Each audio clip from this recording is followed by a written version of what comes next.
토요일마다요, 우리 사회에 돌아가는 세태에 대한 이야기도 하고 영화 이야기도 좀 하려 합니다. 앞으로 먼저요, 식당의 알바생한테 10원짜리 만개, 즉 10만원을 알바비로 준 식당 주인이 화제가 됐습니다.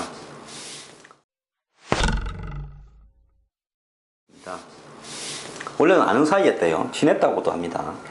그런데 알바생이 갑자기 그만두면서 그만둘 때 돈을 달라. 이건 알바생이 저는 무리한 요구를 했다고 봅니다. 그만둘라 그러면 사전에 오래전에 통보를 해야 되고 이런저런 해야 되는데, 뭐 대한민국의 알바들이 뭐 어느 안 나와버리기도 하죠. 그러니까 주인이 니 일했던 알바 비용은 월급날이 정해져 있으니까 그 월급날 주겠다. 이러니까 이제 알바생이 다음날 자기가 아는 여고생인 같아요. 19살 먹은 여자분이네요. 남학생을 시켜서 왜 돈 안 주냐고 이야기를 하고, 또 그 다음날은 자신 친구 한 10명을 식당으로 데려와서 돈 달라고도 했다고 합니다. 그래서 노동청에 이 진정을 하겠다 이런 이야기도 하고, 이러다 보니까 사장이 아마 화가 나서 그 알바비 중에 일부를 10원짜리 만개로 준 모양입니다. 10원짜리 만개면요, 들기도 좀 어려울 거라고 봐요. 참 식당 주인 나름대로는 식당 주인이 전부 잘못했다고 하지는 않습니다. 하지만은 한참 어린 애들 상대로 좋게 타이르고, 그 다음에 뭐 별로 넉넉하지 않으니까 알바도 하고 하지 않았겠습니까? 좋게 타이른 다음에 돈을 주는 게 맞지, 화가 난다고 만원짜리 10원짜리 만개를 주면 어떡합니까? 참 우리 사회에 일하는 사람이나 또 고용하는 사람이나 다 좀 반성해야 될 부분이 많다고 봅니다. 여러분 요즘 배달 앱이라는 거 있죠? 배달의 민족, 요기요, 배달통. 저는 이런 게 뭡니까 TV에서 하도 뭐 선전을 많이 하길래 이런 게 뭔가 하고 관심을 가지고 있었는데요. 최근에 이런 배달 앱을 둘러싸고 여러 가지 문제가 나오고 있습니다. 수수료가 세다. 그래서 그 수수료를 이 중소 자영업자들이, 식당 주인이나 이런 분들이 감당하기가 어렵다. 이렇게 해서 노원구에는 그 30명의 식당 주인이 뭉쳐서 아예 그냥 현금을 내주겠다. 배달앱을 통하지 않고 직접 전화로 주문하면, 이렇게 이야기를 합니다. 근데 애초에 배달앱이라는 것이 이제 나오게 된 것은, 식당이 동네에 생기면 동네 주인은 가장 이 홍보하는 방법이 신문에 찌라시를 넣어서 돌리죠. 어떤 식당이 생겼다고. 또 뭐 개업한 날 앞에서 행사도 뭐 하죠. 춤추는 뭐 알바생들 데리고 전단도 뿌리고 뭐 이러면서요. 근데 참 중소기업, 중소자영업자들 같은 경우에 특히 뭐 식당, 치킨집, 뭐 PC방, 배달앱을 통해서 이 하는 어떤 업종들은 대부분 주로 뭐 음식물 건데 이 경쟁이 너무 심합니다. 꼭 한 집 건너 식당 아닙니까? 이러다 보니까 차별성도 없고, 그러다 보니까 1년에 뭐 자영업자가 수십만 명씩 문을 닫는다는 거 아니겠습니까? 자영업 하다가 문 닫으면 바로 빈곤촌 전락한다고 그래요.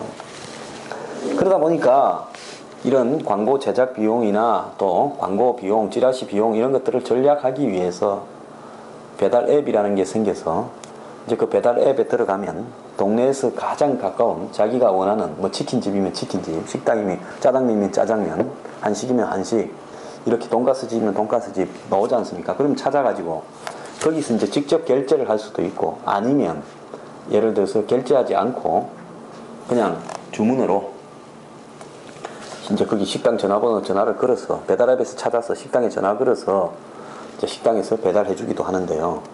배달앱에서 직접 주문을 하면 배달앱이 이제 콜센터를 운용해서 식당으로 전화를 대신해 주는 거겠죠. 배달앱이 주문을 받고요.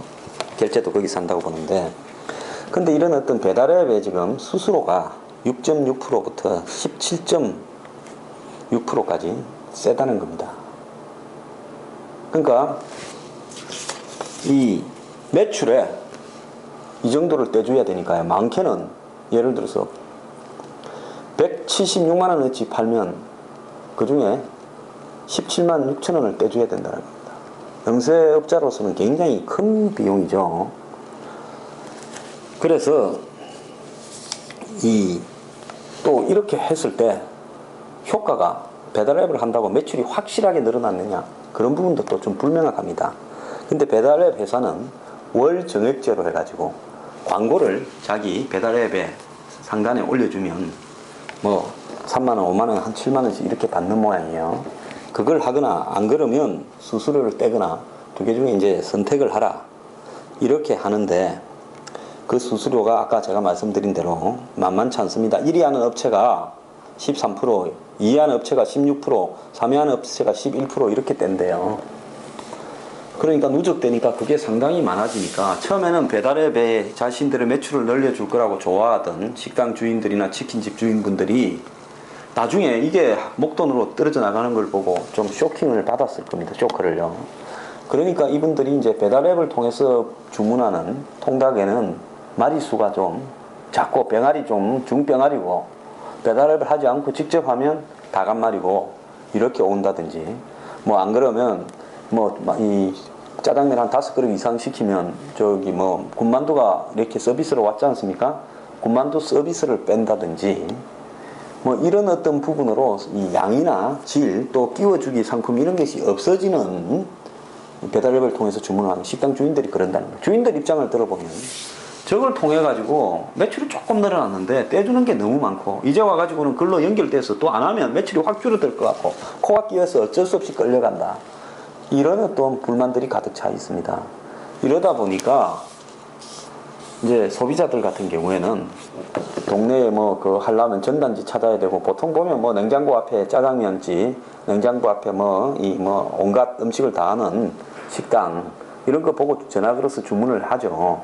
근데 배달 앱이니까 요즘 젊은 사람들은 또 뭐 냉장고 앞에까지 가서 또 보고 주문하기도 그렇고, 또 그런 걸 보관도 잘 안 하고 하니까 그냥 배달 앱으로 들어가가 가까운데 어디 찾아서 그냥 주문하는 형태로 가게 되는데, 또 익숙하죠. 젊은 사람들 트렌드예요. 거기 가면 또 종류별로 뭐 먹을지를 다 찾을 수 있으니까. 그러니까 이런 어떤 이 편리함의 대가로 희생하는 부분은 뭔가 하면 이 영세 식당 자영업자들의 이 매출 순이익이 줄어드는 부분이죠. 자, 근데 우리가요, 옛날에 배달 앱이 없을 때도 중국집에 짜장면 다 배달해서 먹었습니다. 그게 조금 일어났어요. 뭐 찾는 게 좀 불편할 수도 있겠지만은, 옛날에 그렇다고 짜장면 배달 못했고 치킨 배달 못했습니까? 다 했어요. 아파트마다 집집마다 그거 하나 나눠주지 않습니까? 근처 상가, 저기 가게 전화번호표, 그런 거 보고 다 했어요.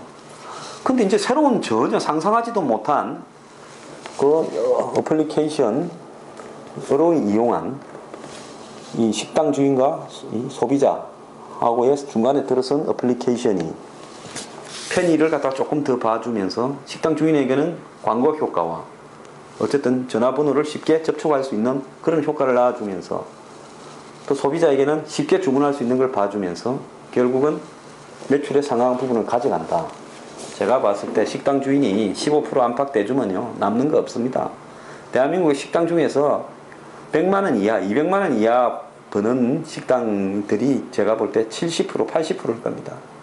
한마디로 자식이 월급이나 같이 일하는 남편이나 아내분 월급, 안 그러면 일 도와주는 아들, 딸들 월급 빼면요, 식당이 남는 게 아닌 식당들이 태반 이상입니다.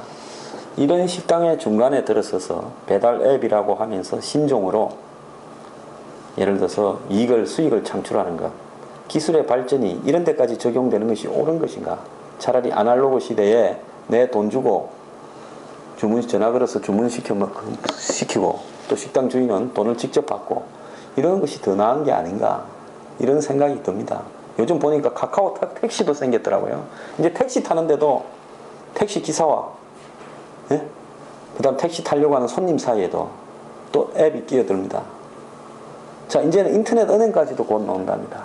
세상이 이렇게 돌아가는 것이 옳은지 우리 좀 생각을 해봐야 될 것 같습니다. 기술의 발전이 수익을 창출하겠지만은 가난한 자영업자들을 죽이고 있습니다.